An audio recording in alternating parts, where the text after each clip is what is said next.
राधे राधे, हरि बोल, हरे कृष्णा। कैसे हो आप सब? आशा करती हूँ कि आप लोग बहुत ज़्यादा अच्छे होंगे।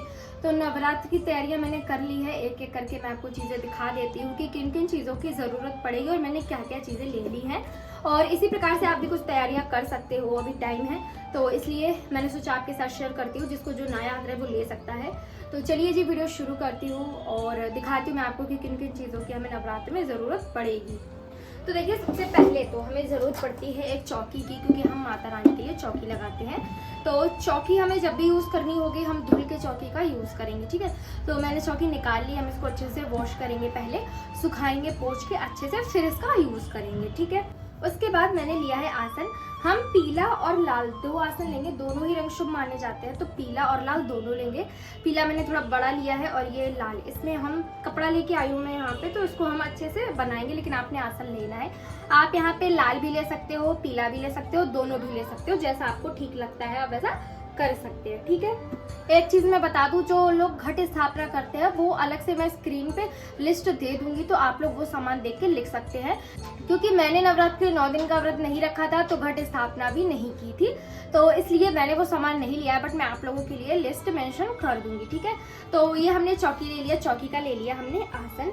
इसके बाद मैंने लिए हैं ये झंडे। जैसे सबसे पहला झंडा जो मैंने लिया है वो मैंने लिया है बजरंगबली का।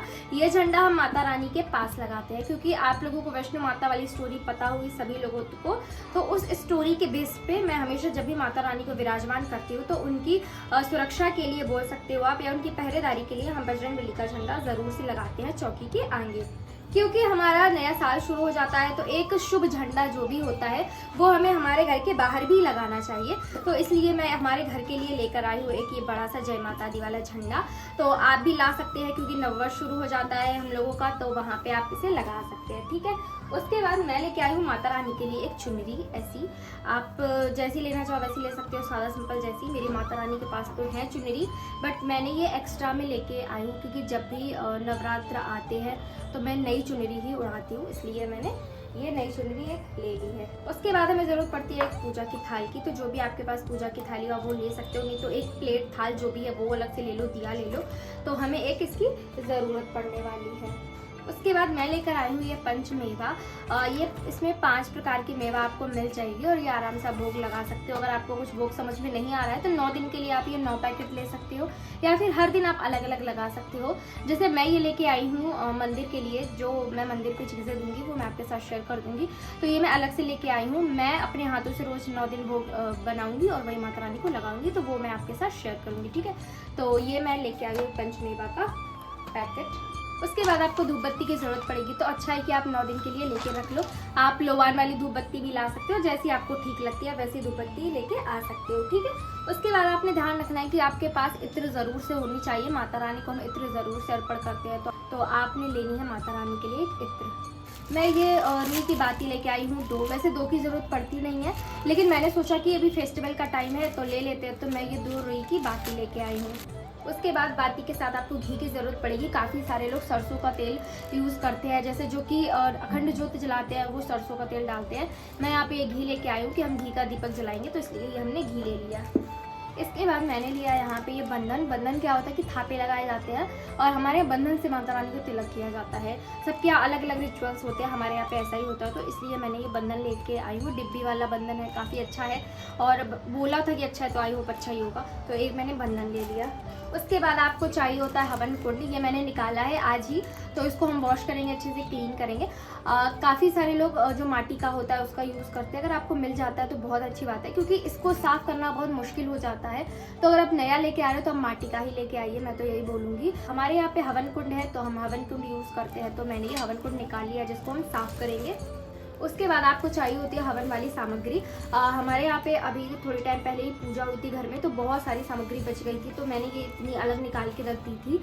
तो अभी हम इसका यूज़ करेंगे, जब खत्म हो जाएगी तो मैं और लेके आ जाऊँगी, बट ये इतनी प्रॉपर काफ़ी है। तो ये हो गई हमारी हवन सामग्री। उसके बाद आपने लौंग लेनी होती है। ये लौंग भी हवन में ही बची थी तो मैंने इसको निकाल लिया। हमें ये ध्यान रखना होता है कि हमें लौंग जो होती है ना वो फूल वाली लौंग लेनी है। जब भी माता रानी को चढ़ानी होती है तो जोड़ा से फूल वाली लौंग हम चढ़ाते हैं। उसके बाद मैं लेके आई सफ़ेद चंदन। बाकी भगवान जी के तिलक वगैरह करने के लिए सफ़ेद चंदन का हम यूज़ करते हैं। हवन करने के लिए हम ये यूज़ करेंगे आम की लकड़ियाँ, वो मैंने लेके रख ली हैं।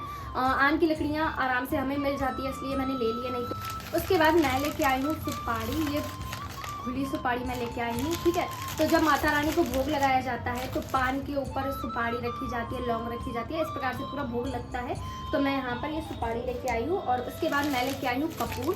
कपूर आप डिब्बी वाला ले सकते हो, खुला भी ले सकते हो। हमारे साइड में जो डिब्बी में पैक होके आता है वो बिल्कुल भी अच्छा कपूर नहीं होता है, जलता नहीं है। खुला कपूर जो होता है ज़्यादा ट्रस्टेड है हमारे लिए, तो इसलिए मैं खुला कपूर लेके आई हूँ।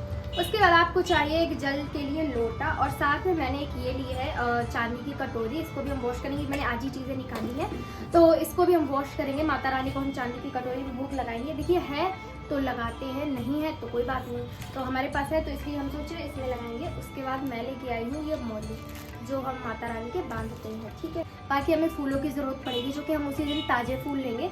तो घट स्थापना के लिए जो भी सामान चाहिए वो लिस्ट मैं अभी मेंशन कर दूंगी, स्क्रीन पे आप लोग देख सकते हो, वहाँ पे आप लोग देख लेना और जो जो चीज़ें हैं वो ले लेना।